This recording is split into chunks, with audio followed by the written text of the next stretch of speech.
y a une faille, un vide dans l'édifice de la construction et de l'histoire humaine qui nous oblige à aller chercher dans les livres, à travers les découvertes archéologiques, les artefacts et bien sûr.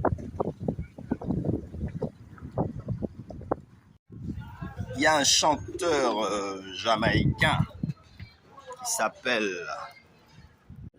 Burning Spear et qui chantait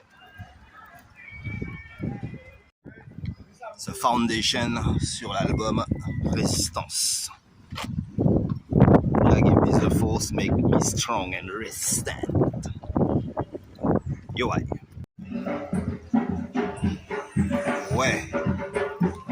Assez souvent, quand dans la vie, tu veux entreprendre quelque chose, il faut te fier à ton instinct basique, à ton sens primaire, et tu dois aussi te baser sur le facteur chance et t'entourer évidemment avec des personnes, des acteurs capables d'aller dans le même sens que toi ou de te donner la force dans ce que toi tu veux entreprendre. Donc, si tu veux apprendre à jouer au tambour, il n'est pas nécessaire d'être ou d'évoquer l'esprit de tes ancêtres pour apprendre à jouer au tambour. Mais, arrivé à un certain degré, tu vas être obligé d'étudier tout ce qui fait partie des anciennes techniques. Tu peux pas avancer, apprendre quelque chose sans te référer à ce qui a déjà été fait. Et en se basant sur ce qui a déjà été fait, tu peux trouver un sens pour perfectionner ton idée. Que ce soit en musique, en matière d'artisanat, en matière de charpente menuiserie, par exemple. Exemple, on fait des cases créoles. Mais la façon que les anciens, les méthodes ou la méthode que les anciens utilisaient, le savoir-faire, les finitions, ne sont plus tout à fait les mêmes comparés à aujourd'hui, puisque on étudie tous dans les mêmes écoles, on apprend tous les mêmes formules, et donc on est plus ou moins conviés à répéter exactement les mêmes choses qu'on a apprises en formation. Mais les anciens avaient ce qu'on peut considérer comme des secrets.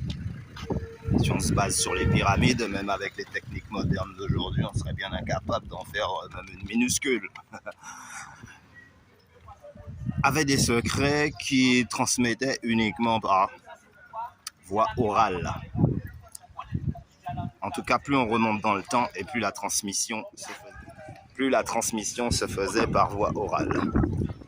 Donc, on a très peu d'écrits sur une période de l'histoire de l'humanité qui s'est plus ou moins dilué, évaporé à travers le temps.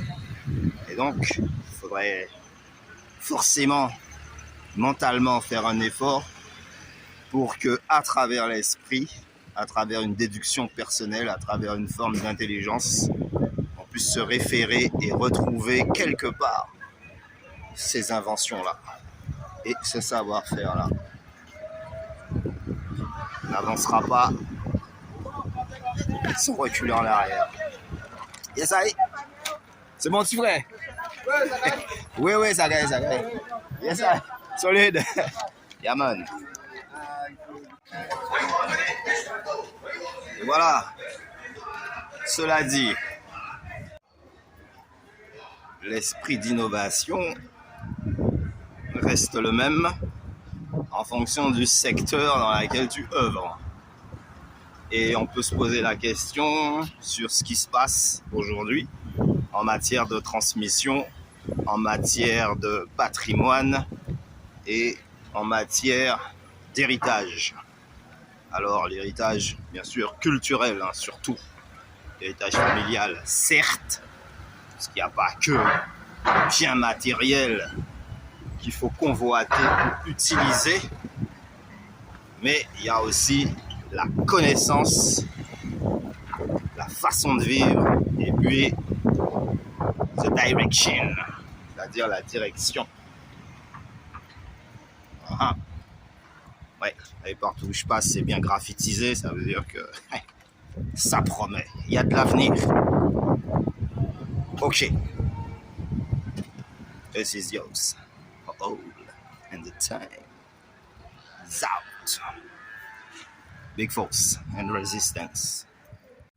Là maintenant, je vais montrer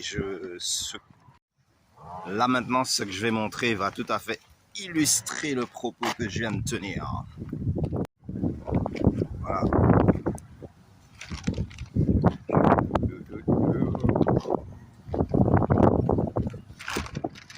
Donc voilà, on part de zéro, comme ça là, un peu délabré, et quand on arrive au top niveau, ça donne ça. Voilà, c'est ça là.